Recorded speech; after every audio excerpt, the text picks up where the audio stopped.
What's up guys? So today is the day 2 of our adventure here in Cebu. And namin karon diri sa Garden Alejandra. And it's about 45 minutes gikan ka sa city. Layo gikan siya pasaka nga kuan. Og kani akong partner diri unsay yang gisuot. Wa siya kabalon siyang gisuot diri. Gipanugnaw siya, tugnaw kay diri, pero siya nasa bukid na mugod siya. So Bagyo. Little Bagyo daw or Tagaytay. So, pero nindot siya diri guys. So let's how to explore ang area para di ra kayo po maignorante. Oh, saman.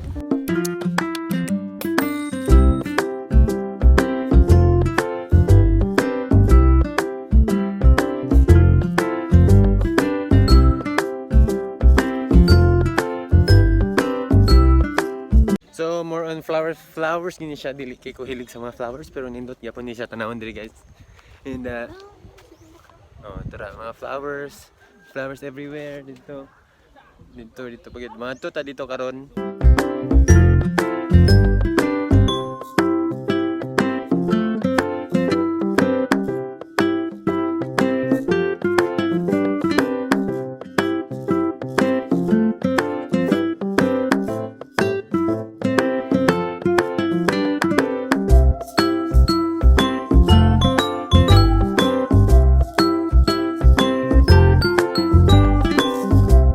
So natangtang na ako ang shades kay naguba ang shades and baraton naman gud ni. So matangtang ra gini siya dali. Naliki ang diri. And nindot di gid siya diri. Sa mga bulak-bulak lang yun. And so na sila ang entrance diri guys is 55 sa regular, and sa mga PWD, mga senior citizen, children is 25. So barato-barato ra gid siya. Layo lang gid siya, mga 45 minutes lang gid siya sa 45 minutes lang gid siya sa gikan sa city. Pasubida siya and worth it gapon. Kadjut lang mi diri karon kay napamilakon. And kay last day na pud sa among second day. Hello. Kining kamot gid siya. So naningkamot siya o pangitag area kung asa siya magpa-picture. And kay una kay ko, galangay-langay siya sa akong pagpangihi. So nakakita na siya asa siya magpi-picture. So picturean na ako siya guys ha. Dia, ka. So nakakita na po siya glain. Ganahan siya ni, ning init. Ganahan siya ning part nga init. Ha.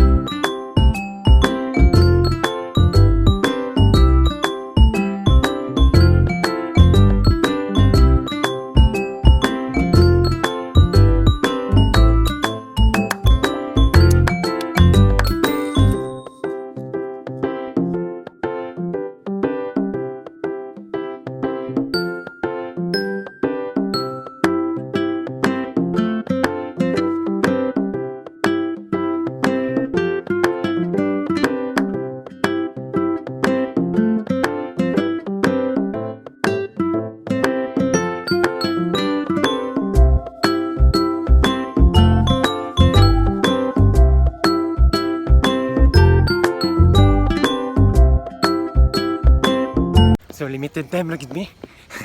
Muli na mudagan ngadagan akong kauban.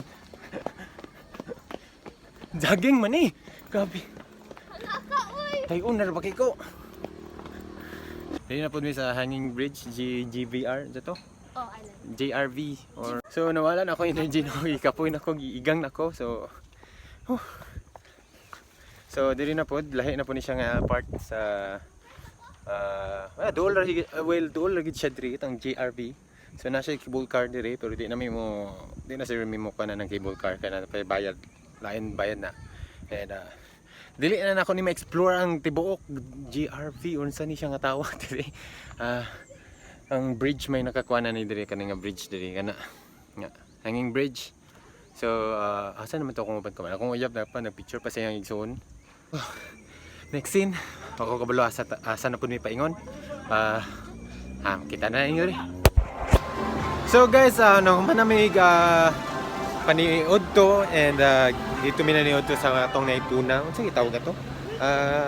Kadyo lang ha. So guys, ang tawag nito is part ibil tuna, part ibil tinola. So dito dagko yung mga tuna, dagko ang ilang food and affordable price.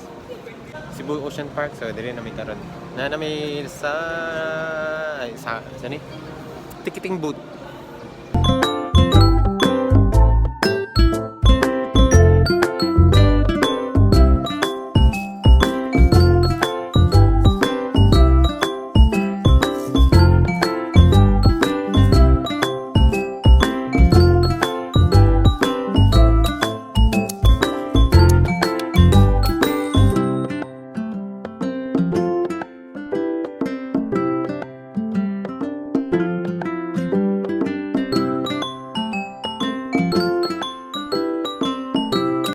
Regular rate nila if it's weekdays is 600 and kay weekends man ron 800 gid siya. Then may na-avail nga birthday blowout and birthday man sa mama niya, ni tita. Then nakalibre siya. Kami may magbayad ra. Sa walo na mo, pitora ang gipabayaran. So guys, apparently na siya freebies ang birthday. Yahay ang birthday kay tagaan og sana pagkaon sa dinner lang siya, dinner dito sa isa ka lang restaurant dire and unsa pa to ilang uban freebies para sa ila. Musulod na lang dahil may and let's we will enjoy the adventure or unsa ang nasa sulod.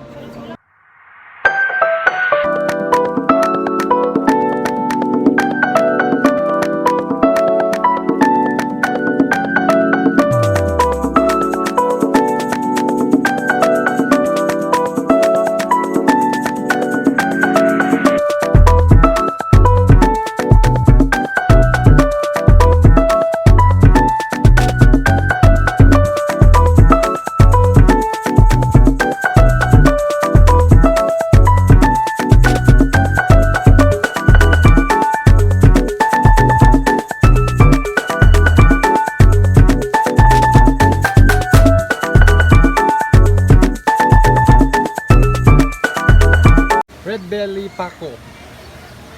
Pakyu daw. Pakyu.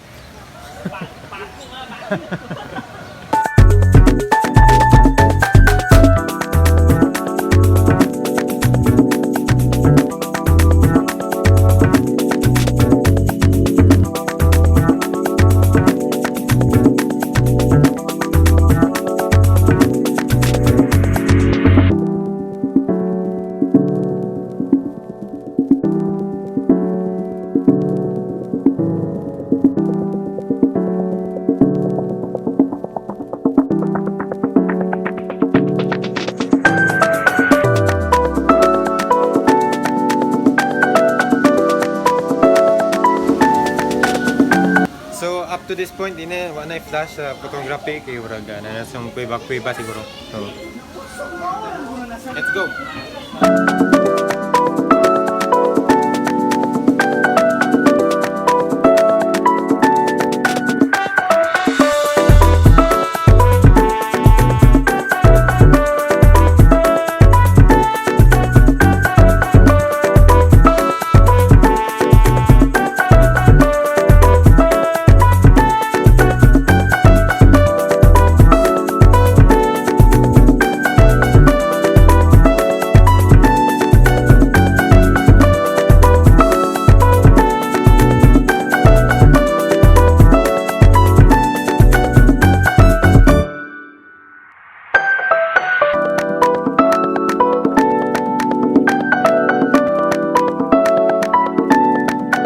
So manami dito sa mga lizard and mga amphibians. So dili na punta sa mga parrots and birds. Okay. So init ka diri sa birthday pero na siya live. Maurag magunita ni mga birds, ang mga parrots. Balik na siya.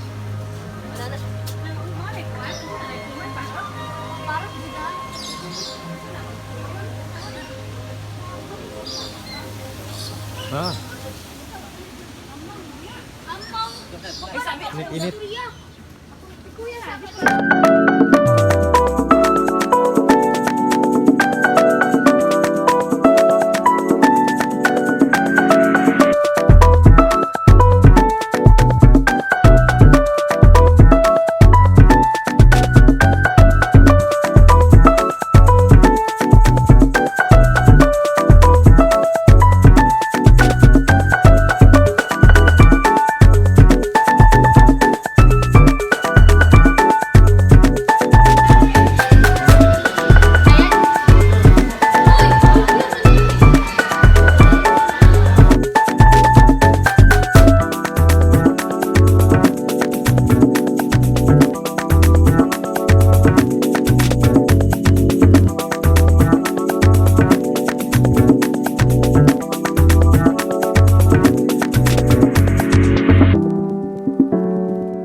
So nanami diri part sa asaang na mga show, mga sa may nade dolphin show or sa na show diri. Di na may kakuha ni kay limited ramong time and stingray diri ang stingray, mga stingray.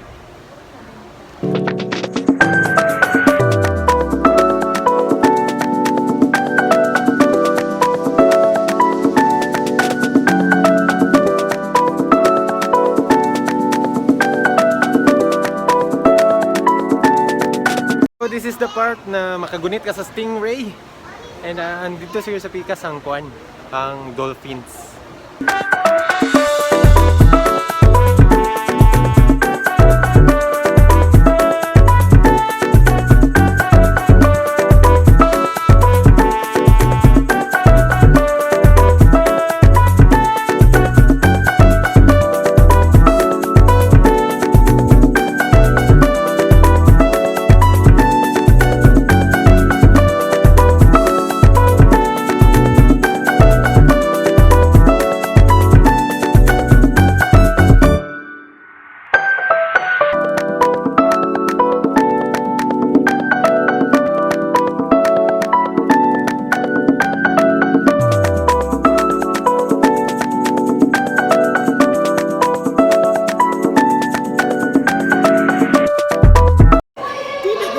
Kung parehas ba siya ka, dako pa ba siya sa Ocean Park dito sa Manila, pero okay lang. Ang nindot diya ang entertainment na to, and most of all ma-enjoy ang mga kids and mga tao. So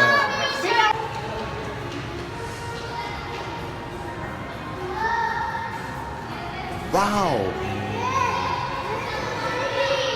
So guys, makaingon ako nga dako pag siya sa Manila kay wala ko nakakita inani ka dako nga aquarium dito sa Manila Ocean Park.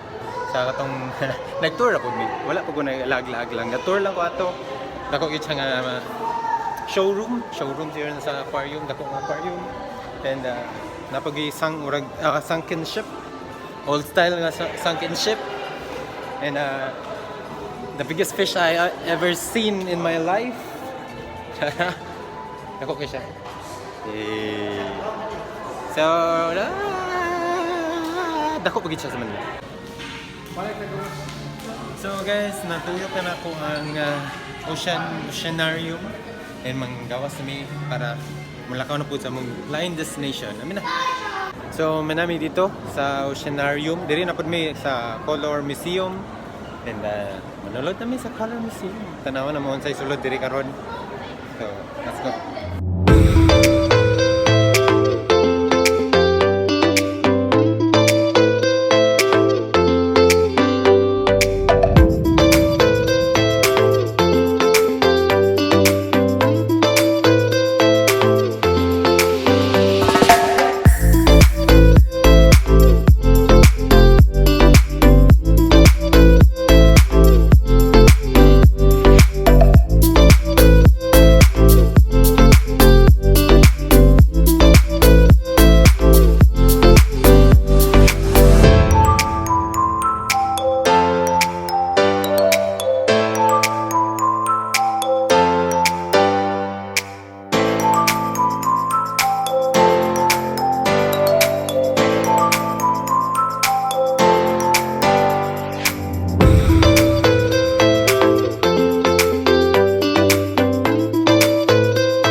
Museum, and it was fun.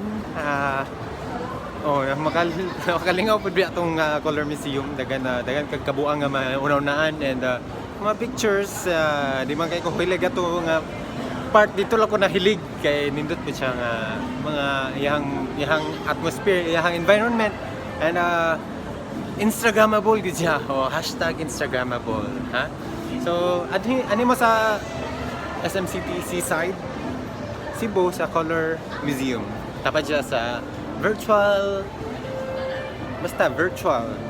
third floor siya, guys, and enjoy kung mga nimo dire. Just leave a comment and share your experience at the comment box below, okay? So hello guys, uli nami sa among destination sa Cagayan de Oro, and nami sa airplane, and worth it ang among adventures for 2 days. Gikan mi sa beach, highland hopping to Color Museum sa SM Seaside. Dili ma-ilisdan ang kalipay, uban ako siya.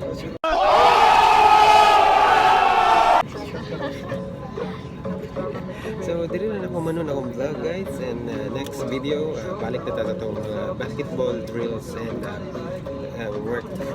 workouts. So thanks for watching, and Kadus, see you in the next video. Bye.